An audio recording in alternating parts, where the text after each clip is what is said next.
Hello friends, வணக்கம். Welcome back to Happy Home Makers kitchen. எல்லோரும் நல்லா இருக்கீங்களா? இன்றைக்கி நம்ம ஒரு சத்தான சப்பாத்தி பார்க்க போகிறோம். அதுவும் சோள மாவில் செய்கிற சப்பாத்தி. வாங்க இது இப்போ எப்படி செய்கிறதுன்னு பார்ப்போம். வெறும் 2 லேயர் தாங்க இருக்கும், பூரி மாதிரி. நான் பிரித்து காட்டுறேன் பாருங்கள்.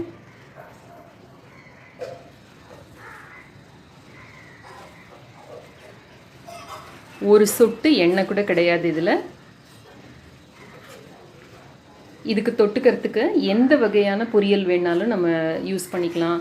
சாம்பார், சட்னி, கூட்டு, தால், குருமா எல்லாமே நல்லாயிருக்குங்க. இதுக்கான பொருட்கள் என்னென்னு பார்ப்போமா. 1 கப் அளவுக்கு சோள மாவு, 1 கப் அளவுக்கு தண்ணி. நீங்கள் எந்த கப்பில் அளக்குறீங்களோ அதே கப்பில் 1 கப் அளவுக்கு தண்ணி எடுத்துக்கோங்க. தேவையான அளவு உப்பு. 1 கப் தண்ணியோட தேவையான அளவு உப்பும் சேர்த்து நல்லா முத்து பதமாக கொதிக்க வைக்கலாம். நல்லா முத்து பதமாக கொதிக்க ஆரம்பித்தோடனே நம்ம எடுத்து வச்சுருக்கிற இந்த சோள மாவை எடுத்து போட்டுக்கோங்க. போட்டுட்டு இது இப்போ நல்ல ஒரு இப்படி பொங்கி கொதிக்கும் பாருங்கள், அது வரைக்கும் வெயிட் பண்ணலாம். இப்போ இந்த மாதிரி வருது பார்த்தீங்களா? இப்போ நம்ம அடுப்பை நிறுத்திடலாம். குக்கரில் கேஸ் கட்டு வெயிட்டு போட்டுட்டு இதை மூடி வச்சுடுங்க. இது நல்லா இந்த இளம் சூட கை பொறுக்கிற சூடு வர்ற வரைக்கும் நம்ம வெயிட் பண்ணலாம். வெதுங்கிற சூடுக்கு வந்துடுச்சேன். இதை நான் ஒரு தாம்பாளத்துக்கு ட்ரான்ஸ்ஃபர் பண்ணிக்கிறேன். இப்போ நம்ம இது எல்லாத்தையும் சேர்த்து ஒன்றா பிசைய ஆரம்பிக்கலாம். கொஞ்சம் பிசு பிசுன்னு இருக்கிற மாதிரி இருக்குது இல்லையா? 1/4 கப் அளவுக்கு இந்த சோள மாவு எடுத்துக்கோங்க. கொஞ்சம் கொஞ்சமாக தூவி இப்போ நம்ம சப்பாத்தி மாவு பதத்துக்கு பிசைய ஆரம்பிக்க போகிறோம். வாங்குகிற மாவோட தன்மைக்கு ஏற்றபடி இந்த 1/4 கப்புங்கிறது கூடவோ குறையவோ ஆகும். ஸோ நம்ம கலந்து பார்த்தா தான் நமக்கு எவ்வளோ ஆகும் அப்படிங்கிறது தெரியும். இப்போ நான் இன்னொரு 1/4 கப் அளவு மாவு எடுத்திருக்கேன். இன்னும் கொஞ்சம் தேவைப்படும் போல் இருக்கு. ஸோ கொஞ்சம் கொஞ்சமாக ஒரு டேபிள் ஸ்பூன் அளவாக சேர்த்து நம்ம இப்போ பிசைஞ்சிக்கலாம்.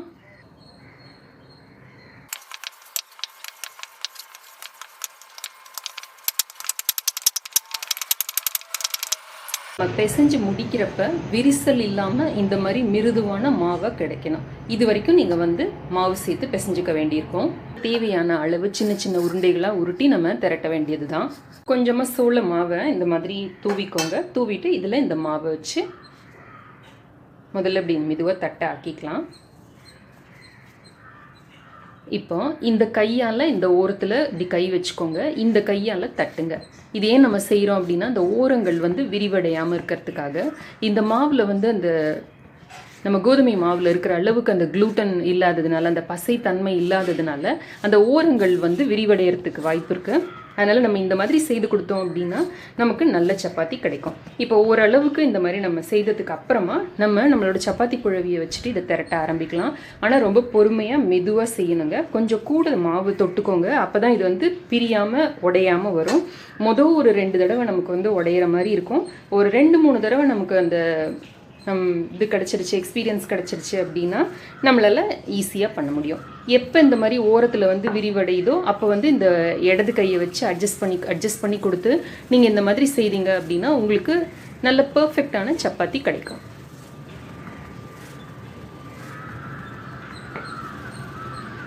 ஒரே திக்னஸ் இருக்கிற மாதிரி இந்த சப்பாத்திகளை திரட்டிட்டோம் அப்படின்னா நமக்கு நல்ல பூரி மாதிரி உப்பி வரும் இந்த சப்பாத்திகள்.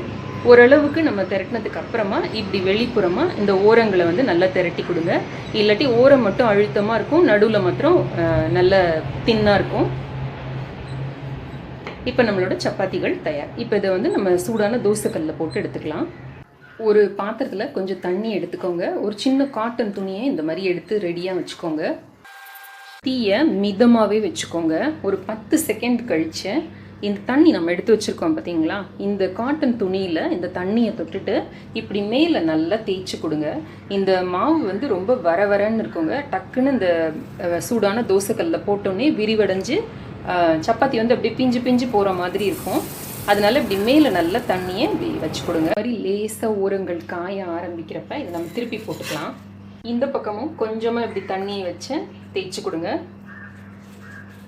இந்த மாதிரி செய்யறதுனால நம்ம சப்பாத்திகள் உடையாமல் நமக்கு கிடைக்கும், மிருதுவாகவும் இருக்கும்.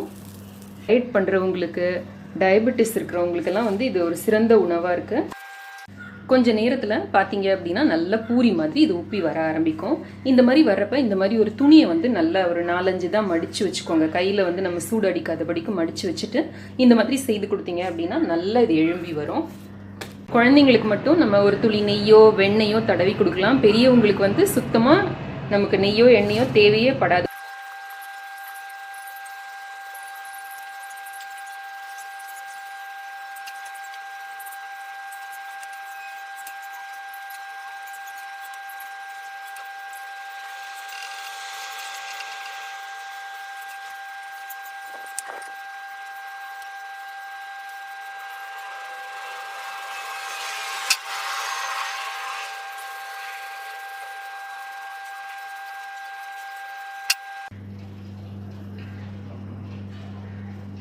இப்போ நம்மளோட சோள சப்பாத்திகள் தயார். ரொம்ப பிடிச்சிருக்கும்னு நினைக்கிறேன், பயனுள்ளதாகவும் இருக்கும்னு நினைக்கிறேன். அவசியம் இது ட்ரை செய்து பாருங்கள். செய்து பார்த்துட்டு எனக்கு உங்களோட கமெண்ட்ஸையும் ஃபீட்பேக்கையும் கீழே இருக்கிற கமெண்ட் செக்ஷனில் எழுதி அனுப்புங்க. இந்த வீடியோ பிடிச்சிருந்ததுன்னா லைக் பண்ணுங்கள். நம்ம சேனலுக்கு சப்ஸ்கிரைப் பண்ணி ஹாப்பி ஹோம் மேக்கர் குடும்பத்தில் ஒரு அங்கத்தினராக சேர்ந்துடுங்க. இணைந்திருங்கள் ஹாப்பி ஹோம் மேக்கருடன். என்னாலும் நன்றி, வணக்கம். ஆரோக்கியமான சமையல், ஆனந்தமான வாழ்க்கை.